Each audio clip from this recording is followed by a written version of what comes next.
मुश्किल है। आदमी पहले बनिए, आदमी पहले बनिए। अगर आदमी हो जाएंगे तो आदमी से आदमी का झगड़ा मिट जाएगा, आदमी से आदमी का प्यार बढ़ जाएगा। पहले आदमी बनिए।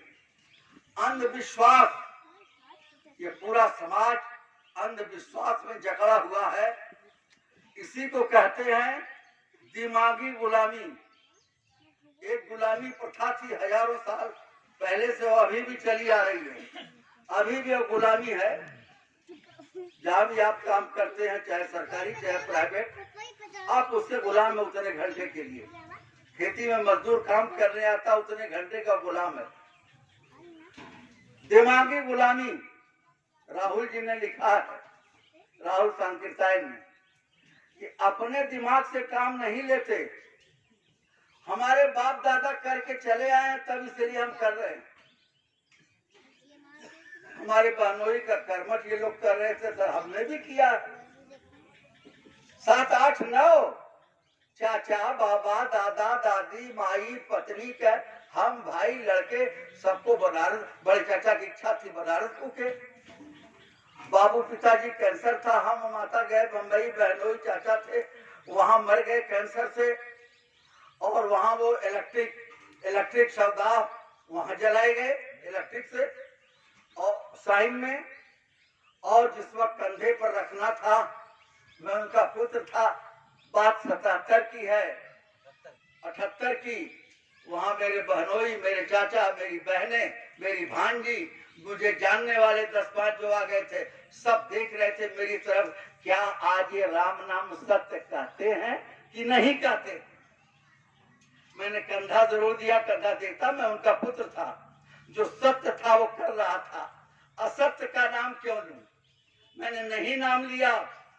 पिताजी का शव हुआ, सौदा इलेक्ट्रिक से हुआ, आए, घर वापस होना था, टिकट रिजर्वेशन या कैसे हम माँ कराएंगे, टिकट हुआ। वहां के लोगों ने कहा और मेरी माँ ने कहा कि हर मंदिर जौन होए के रहल हो गए, तरीब हड्डियां उनकर बिनवा लेता चला गए। बात सब पूछी, हम क्या ले तो चलो माई, जितना आप कह रहे उतना मैं करूंगा। हड्डी बांधी गई कपड़े में। जब राजघाट का पुल आया, कौन सा पुल है, आते समय पैसा तो नहीं फेंका गया, पैसा मेरे अभाव था।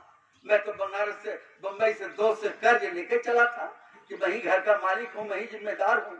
घर जाने के बाद जो पाखंड आडंबर ये करना पड़ेगा, उसके लिए पैसा मुझे जुटाना पड़ेगा।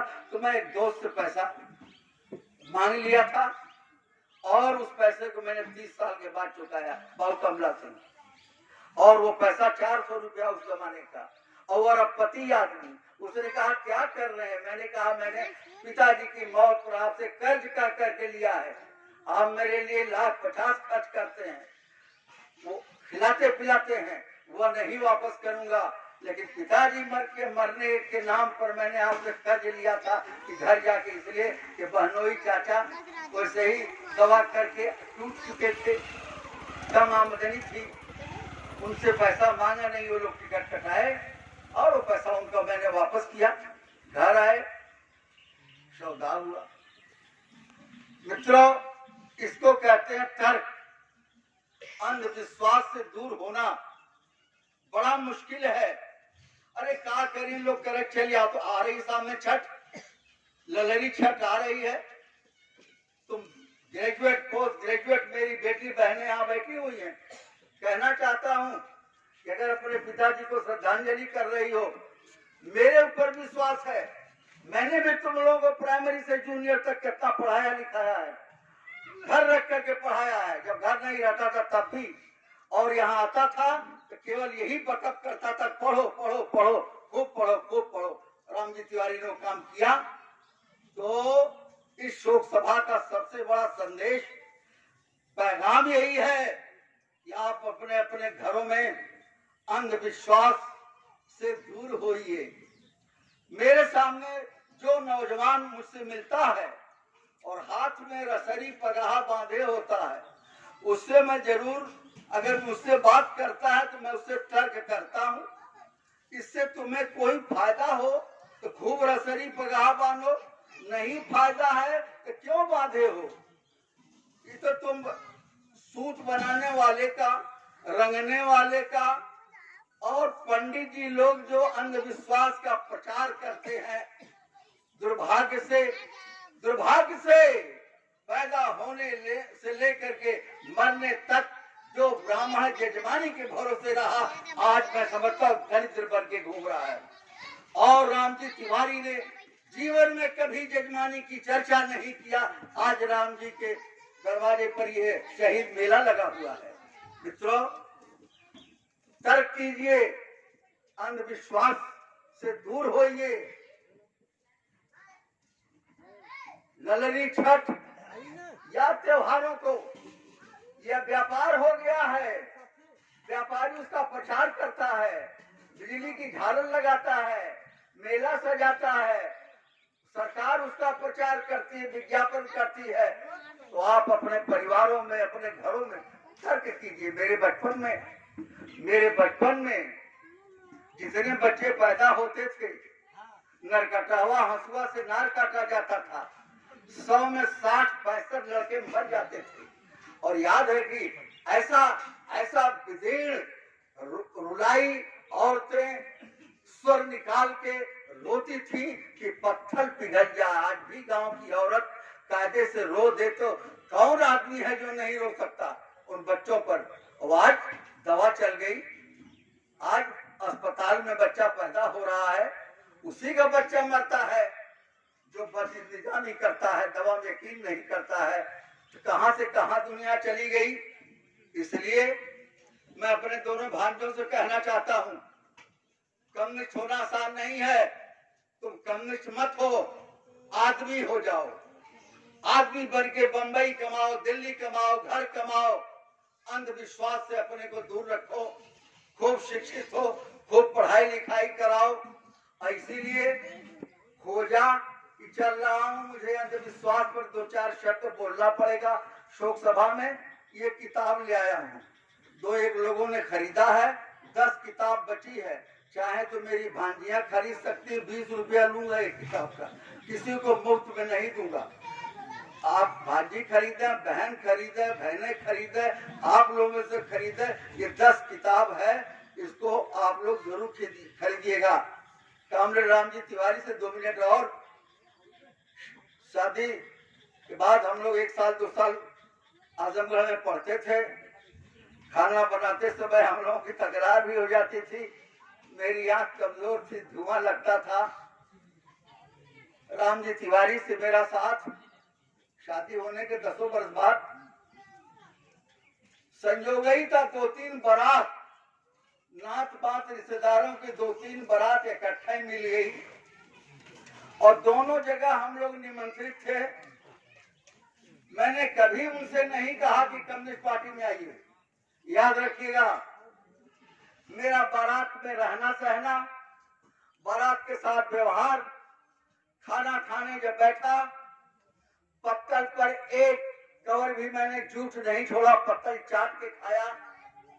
पत्तल उठा के मैंने अपने हाथ से फेंका, बजनियों के साथ बैठ के खाया, नचनिया के साथ बैठ के खाया, हरिजन मुसहर मुसलमान को खोज करके उनके साथ चाय पिया, पानी पिया। 2-3 बारात चलते चलते बाकी जो नात बात रिश्तेदार थे बहस करते थे, मुझको कहते थे तुर्क हो गईला, डोम हो गईला, चमार हो गईला, भर पासी हो गईला। जाहिर है इन बातों पर नौजवानी थी, खूब बहस होती थी, चर्चा होती थी। राम जी तिवारी इन सबको सुन रहे थे। राम जी तिवारी मेरी बातों को सुन रहे थे, मेरे साथ साथ अरात बरात गए। कुछ दिन के बाद उन्होंने कहना शुरू किया, हे पांडे जी, हम कम्युनिस्ट पार्टी में आवे चाहते हैं। हम जानते थे कि बड़ी दिक्कत है, हमारा जोश था, हम के आइए कम्युनिस्ट पार्टी में, लेकिन ऐसे ऐसे रहना होगा। कहीं ठीक है। बाद में बशीर मास्टर मिले, जनार्दन मिले, देवगांव और रवसा मिल के कम्युनिस्ट पार्टी की ब्रांच बनी और ये ब्रांच सेक्रेटरी ये या बशीर यही लोग बनाए गए। और ये जो हरिजन दलित बस्ती है, इस दलित बस्ती से 50 पुरुष और महिलाएं आकर के रात को इसी स्कूल पर बैठी थी। खूब ब्रांच सम्मेलन हुआ, फिर गांव में एक बार सम्मेलन हुआ, कह चुके हैं गुल्लूलालगंज में। तेज बहादुर सिंह के जाने के बाद पार्टी सीपीआई भारतीय कम्युनिस्ट पार्टी खत्म हो चुकी थी। त्रिवेणी राय मरे थे। बाई इलेक्शन में हम कामरेड हरगेन शिवदास त्रिलोकी 10 कार्यकर्ता तरवा में आए थे चुनाव प्रचार करने। अपने घर से सीधा किसान लेके साइकिल से आए थे अपनी अपनी, और वहां के राजपूत ठाकुरों ने प्रबल विरोध करना शुरू किया। तेज बहादुर सिंह के साथी सुरेश सिंह, जिनके पास तरवा में मकान था लेकिन दरवाजा नहीं लगा था, पूरा बिछा दिए और उसी में हम लोगों को कह दिए किसी में रहिए। हम लोग पकाने खाने लगे। बाजार में ठाकुरों के लड़के हम लोग का पीछा करते थे, हंसी मजाक करते थे, ताली बजाते थे।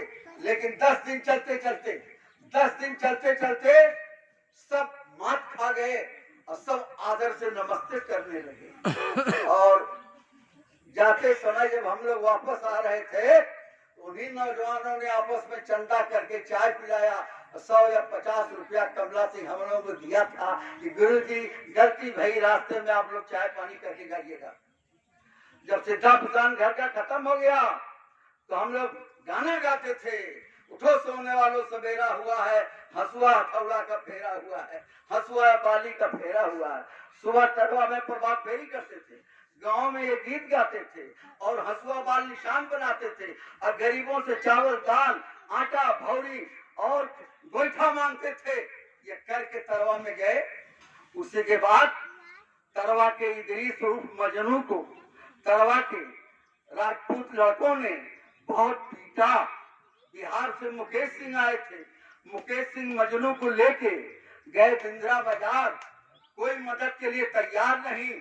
किसी ने बताया कि चले जाइए आजमगढ़ कम्युनिस्ट पार्टी दफ्तर पर, हरिमंदिर पांडे मिलेंगे, आपकी मदद करेंगे। मजनू इदरीस गए, कामरेड लाल बहादुर को लेके अपना पैसे से जाके मैंने सदर में भर्ती कराया। उनका एप्लीकेशन तैयार कराया गया। उनके साथ जो व्यवहार किया गया, एक कम्युनिस्ट का किसी मजदूर गरीब के साथ क्या होना चाहिए वो किया गया। और वही तरवा के इदरीस मजनू जाके कम्युनिस्ट बनते हैं। तरवा में ब्लॉक में पूरी कम्युनिस्ट पार्टी बनती है। रामजी तिवारी को मैं मना करता था कि मैं तो अपनी जिंदगी त्याग करके ये राजनीति कर रहा हूँ। उस वक्त मैं यही समझिए कि होश खो करके जवानी की दीवानी में था। मैं नौकरी नहीं करूंगा। ये बहनें, ये बेटियां घर रहती थी, एक महीना 2 महीना 4 महीना ब्याह था, भेंट नहीं होती थी। ऐसा दुबक करके मुझको देखती पूछती थी। मैंने कहा ये रास्ता बहुत कठिन है। कहें ठीक है, अब करेंगे। हमने कहा आपकी ये सीमा होगी, यही करिए। बाद में मैंने उनसे कह के 1 साल 2 साल 3 साल लड़के कहा ब्लॉक मंत्री का पद छोड़िए। 4 बेटियां थी उनकी जिम्मेदारी थी। उसके बाद तो मेरी भांजी है, मेरी जिम्मेदारी थी। मैंने नहीं कुछ किया, लेकिन उनको स्वतंत्र कराना चाहता था कि लड़कियों को पढ़ावा लिखावा और उनकी शादी ब्याह करे। उन्होंने ऐसा किया।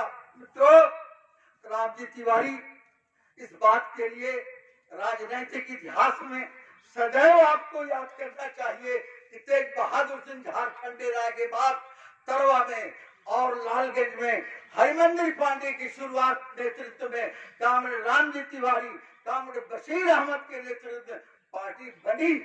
और उसके बाद कामरेड हामिद पढ़ के आते हैं, फिर लालगंज का डंका बजता है, चुनाव लड़ते हैं, हामिद अली नेता होते हैं और हामिद अली यहाँ बैठे हैं। अब कामरेड हामिद अली की जिम्मेदारी है इस क्षेत्र में झंडे को रामजी तिवारी जैसे नेताओं को लेकर के आगे बढ़े। और रौसा से इस रौसा में जब पार्टी बनी, ऐसा नहीं कि पूरे गांव ने सम्मान, 12 आना लोगों ने सम्मान किया, लेकिन ऐसे लोग भी इस गांव में थे जो रामजी तिवारी को अपमानित करना चाहते थे, मुकदमेबाजी में फंसाए, घरेलू परेशानी डाले। लेकिन रामजी तिवारी अपना ईमान नहीं खोए, न कम्युनिस्ट पार्टी से हटे। ऐसे रामजी तिवारी को, अपने बहनोई को मैं श्रद्धांजलि अर्पित करता हूं कि मेरे कहने से आप इस पार्टी में समझाने से आए थे, वो काम जारी रहेगा। और ये 10 किताब अंधविश्वास खिलाफ है, जिसको लेना हो ले ले, इसका दाम है 20 रुपया। कन्हैया जी हैं जो समाजवादी पार्टी के नेता हैं। हम चाहते हैं कि वो आए और आपके साथ और भी कुछ लोग जो अभी चले आ रहे हैं उनसे भी चाहते हैं कि आए, पुष्पांजलि करें।